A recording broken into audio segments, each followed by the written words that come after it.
Sombras y luciérnagas. Capítulo 7, primera parte.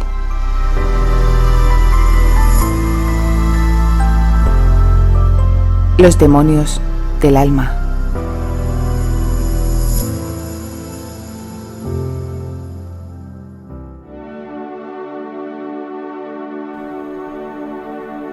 Llegaba tarde, lo sabía. No solo su carísimo reloj de pulsera le informaba de que llegaría más de media hora después del inicio de los ensayos, sino también los relojes omnipresentes en las calles que, además de mostrar la hora, indicaban la temperatura actual, los de las marquesinas de las paradas de autobús e incluso el de su propio automóvil se sumaban al coro silencioso que le reprochaba su impuntualidad, algo que, de forma asombrosa, se había convertido en una constante durante las últimas 2 semanas. Y eso empezaba a preocuparle. ¿Había una explicación para ello? Sí. Se dormía casi de madrugada, cuando el sueño finalmente le ganaba la batalla. ¿Podía ponerle remedio? Esa era la cuestión más difícil, porque sencillamente acostarse casi al alba obedecía a su propia voluntad. Bien podría ser porque salía de copas con su buen amigo Brad y sus hermanos. Otras veces llegaba con compañía femenina a casa, y cuando no se daba ninguna de las situaciones anteriores, se obligaba a leer guiones que tenía ya memorizados. ¿Y todo eso por qué? Porque necesitaba vencer la tentación de levantar el auricular del teléfono. Maldita cría, maldita chiquilla, porque eso es lo que era. Solo era 5 años mayor que ella, pero había un milenio entre ellos en experiencia. Esa muchacha era ingenua, era inocente y hasta apostaba que conservaba su pureza virginal. No se parecía en nada a las mujeres que, de una u otra manera, habían cruzado por su vida, y eso le fascinaba. Todavía recordaba con nitidez cuando la dejó cerca de su casa, después de aquel encuentro premeditado por su parte e inesperado para ella. Regresó al lugar donde ella la había llevado horas antes, pensando que, tal vez, esa sensación de vacío que sintió cuando Candy se marchó aflojaría. De sobra sabía que eso no iba a suceder. Permaneció en aquel entorno privilegiado, donde los sándwiches sabían mejor que en cualquier otro sitio, durante más de 20 minutos, arropado por la oscura y serena soledad. Allí, con ella, había podido ser él mismo, y se había sentido libre, y reconocerlo solo hizo aumentar esa sensación de vacío. Luego condujo de vuelta a Waterside de forma temeraria. Cuando entró a casa y posó la mirada por primera vez en el teléfono, desde aquel preciso instante, ese maldito aparato se convirtió en algo peor que una droga que ejercía sobre él una poderosa e irresistible atracción, pero al mismo tiempo sabía que no debía probarla. No la iba a llamar, aun cuando casi la había obligado a que aceptase una invitación a comer como reciprocidad a la de ella.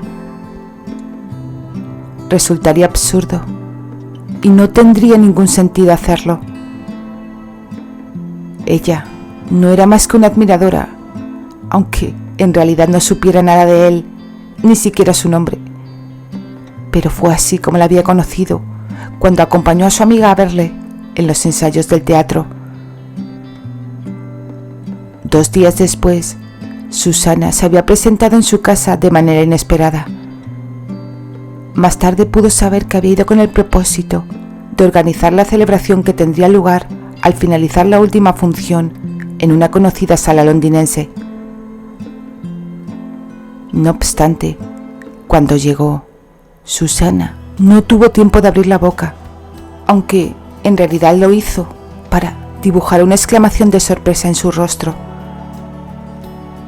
Él había clavado sus ojos azules en las formas perfectas del cuerpo de la mujer durante unos segundos, y cuando Susana le devolvió una sugerente sonrisa al distinguir la pasión febril en sus ojos, Terry prácticamente le arrancó la ropa, le dio la vuelta, la inclinó hacia adelante y la poseyó como una bestia salvaje, allí mismo. Sí, la poseyó porque aquello no fue hacer el amor.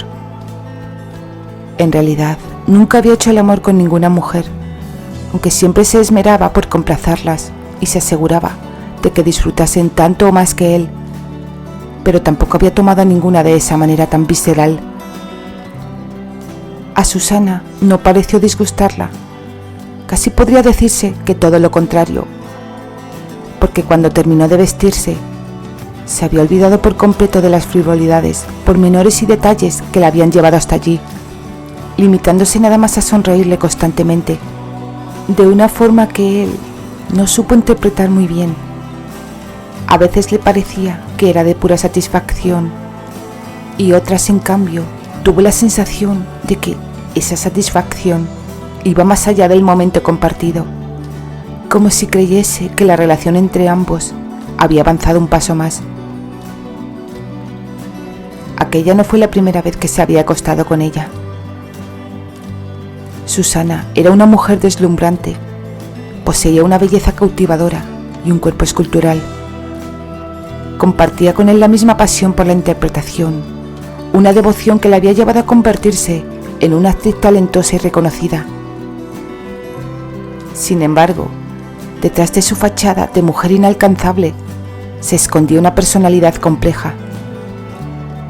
Susana era un amante del lujo, lo exquisito y lo caro. Disfrutaba presumiendo de su estatus social y procuraba no mezclarse con aquellos que no pertenecieran a su círculo exclusivo, una actitud que compartía con su mejor amiga, Elisa Ligan. En ese elitismo eran muy parecidas. No obstante, divergían en cuanto a lo que cada una esperaba de él. Mientras que Susana mantenía una actitud pasiva, dando por hecho que él en cualquier momento la pediría en matrimonio, Elisa trataba de conquistarlo a como diera lugar. Susana mostraba una confianza absoluta en sí misma, de la que Elisa carecía. También existía otra notoria diferencia entre ambas. Con Susana compartía la cama habitualmente, con Elisa solo lo había hecho en 2 ocasiones. La rubia se mostraba tan apocada en la intimidad como en la vida cotidiana. La pelirroja era una auténtica tigresa. No resultaba difícil intuir a cuál de las dos prefería, pero las circunstancias no coincidían con sus preferencias, porque cuando compartió el lecho con Elisa, desconocía que era la mejor amiga de Susana, y desde entonces no volvió a hacerlo más. Eso no quería decir que hubiese renunciado a las demás mujeres por la rubia, pero le pareció deshonesto mantener relaciones esporádicas con ambas, sabiendo que eran buenas amigas. Posiblemente el rechazo hacia Elisa hubiese mermado sus aspiraciones para con él. En cambio, no había aumentado las de Susana, pues ninguna estaba al tanto de la existencia de la otra en el terreno pasional. Y aquella mañana del 7 de mayo llegaba tarde a los ensayos, como venía sucediéndole en estas 2 últimas semanas.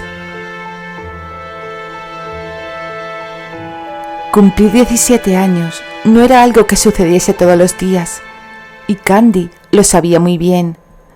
Por eso, su entusiasmo era doble. No solo celebraba un año más de vida, sino que además, esta vez su cumpleaños caía en sábado.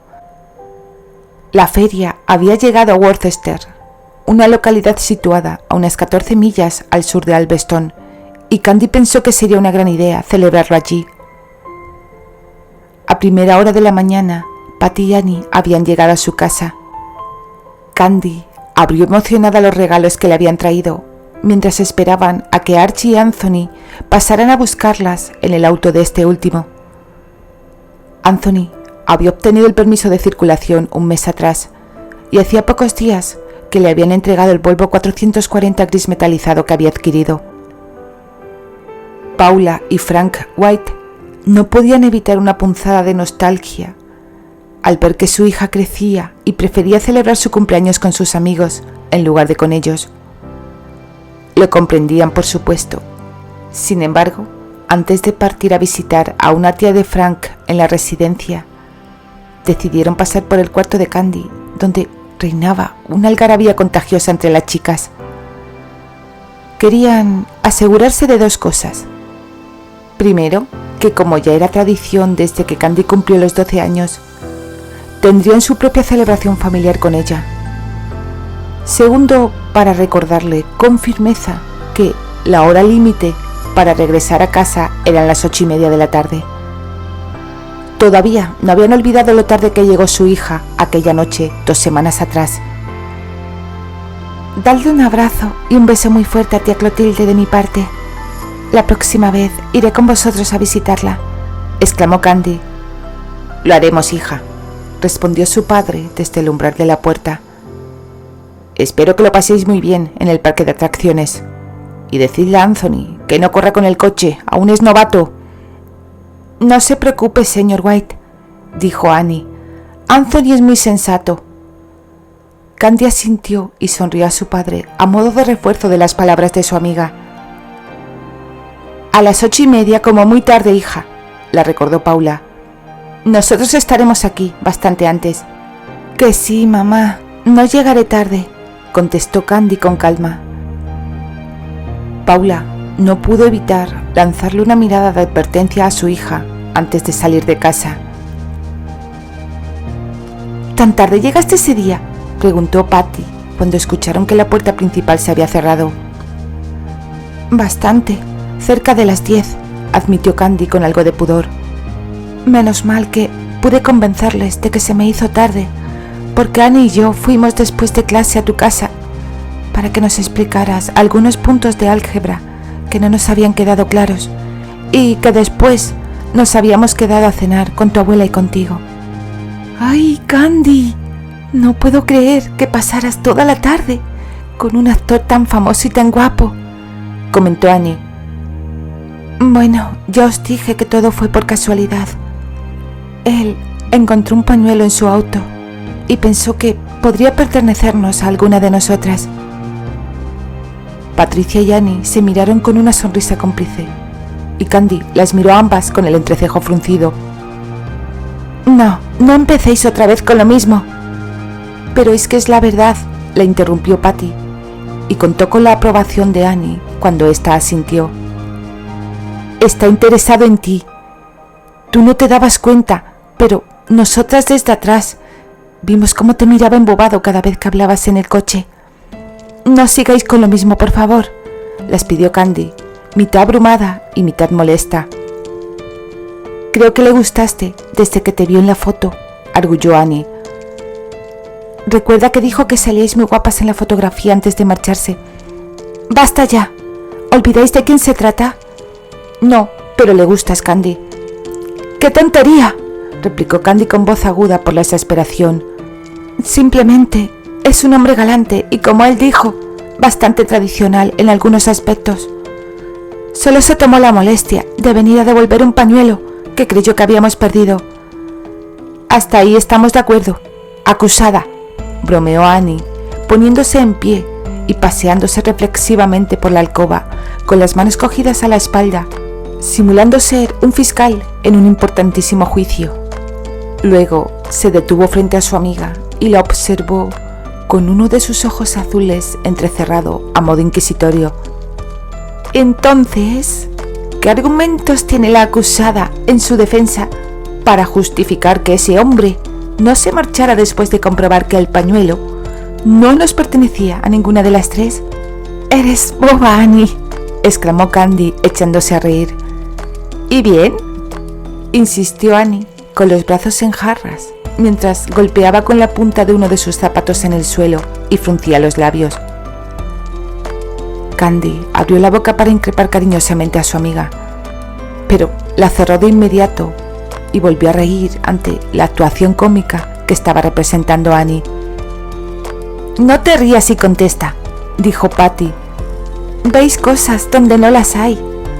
Él simplemente quiso conocer a Alveston. Yo tenía hambre y él también, y lo de querer invitarte a comer otro día, la recordó Patricia. Eso, la apoyó Annie. Sois unas pesadas, respondió Candy cada vez más nerviosa. Eso solo lo dijo por cortesía. Ya ni siquiera se acordará. Algo me dice que cumplirá con lo que dijo, insinuó Patty. Ah, es imposible razonar con vosotras dos, protestó Candy. Es un personaje famoso que no va a fijarse en unas chicas de clase humilde y que además son bastante menores que él. Así que meteos algo en esas cabezas duras que tenéis. Ni a mí me gusta, ni él está interesado en mí. Y si no te gusta, ¿por qué no te molestaste en aclararle la edad que tienes?, preguntó Annie, esta vez sin rastro de humor. Candy se mordió el labio inferior de manera inconsciente. Eso era algo que ella también se había preguntado y para lo que no tenía una respuesta. Se encogió de hombros y sacudió la cabeza.